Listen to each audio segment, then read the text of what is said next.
of that definition, foods like kiwis, avocados and kale might be superfoods in places where they are produced. They are not produced locally in India and hence they do not tick the box of being superfoods for us.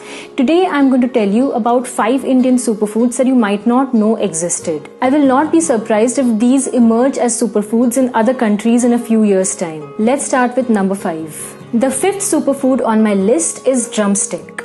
Drumstick tree is known to us Indians since a really long time. What we are most familiar with are the long pods of drumstick that are added to curries and sambar and cooked until soft. These drumstick pods and the seeds inside are rich sources of vitamin C and B vitamins. In fact, there is experimental evidence that the seeds retain their vitamins even after cooking. The leaves of drumstick tree, famously known as moringa leaves, are a powerhouse of nutrients. They are cooked like any other leafy vegetable in some parts of South India. Moringa leaves are used in several feeding programs across India to fight malnutrition in children and in adults. In Ayurveda, there is mention of use of moringa leaves, flowers and roots as therapeutics with amazing healing properties. The powder extracted from leaves of moringa are already becoming a rage in the West, and it is time that we Indians bring back home this amazing superfood that is so native to us. The 4th superfood is sabudana or sago pearls.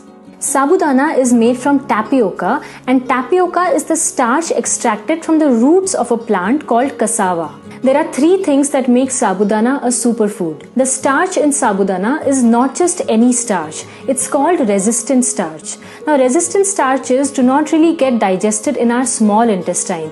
They reach the large intestine where they ferment and act as a food for the microbes in our gut.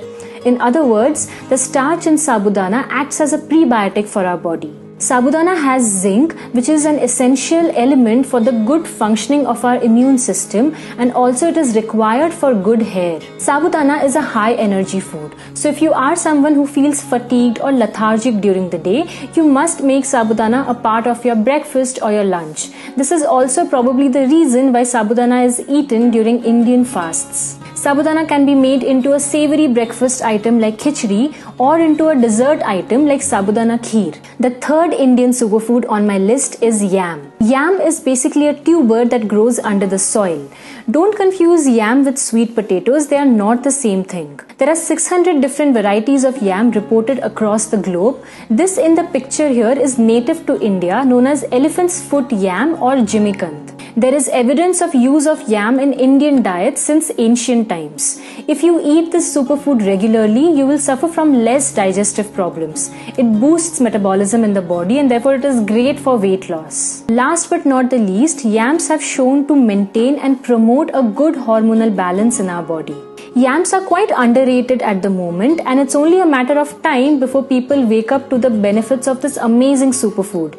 I would recommend you to include yams in your diet at least once a week. You can boil them, stir fry them, or even roast them. On number 2, we have sattu or roasted gram flour. Sattu has stood the test of time from being called the poor man's protein to now gaining popularity among masses. Sattu has about 20% of protein and it is also a good source of iron and calcium. Sattu has a good amount of fiber and it is recommended for people with digestive problems. It is also a high energy food. There are 2 popular ways of making sattu a part of your diet. Sattu, when mixed with water, becomes an excellent cooling drink which prevents people from summer strokes. The famous Bihari littis made out of sattu or sattu parathas are an excellent winter food that keep the body warm. The number 1 superfood on my list today is the mighty yet humble jackfruit. Jackfruit originated in India and it is as indigenous as it gets. There is a long history of usage of jackfruits in our country, just like yams. I'll probably have to make another video to list all the benefits and uses of jackfruit, but I'll mention the key ones here. The flesh of jackfruit has almost every vitamin and mineral that is essential for our body, the most noteworthy being vitamin C and vitamin A. It is great for people with blood pressure. Scientific studies have reported so many many antioxidants in jackfruit, and it is easily said to be one of the best anti-aging foods that you can have. The raw form of jackfruit, often called as mock meat, is usually cooked and made into curries or biryanis, while the ripe form of jackfruit is more yellow in color and sweeter in taste, and it is eaten as it is. The seeds of jackfruits are little wonders in themselves. They have protein and riboflavin, which are recommended for good skin health. Seeds of jackfruit are also recommended for people with weak bones, as it helps in building bone mineral density and prevent osteoporosis. The dried seeds of jackfruit are sometimes eaten as it is or made into curries.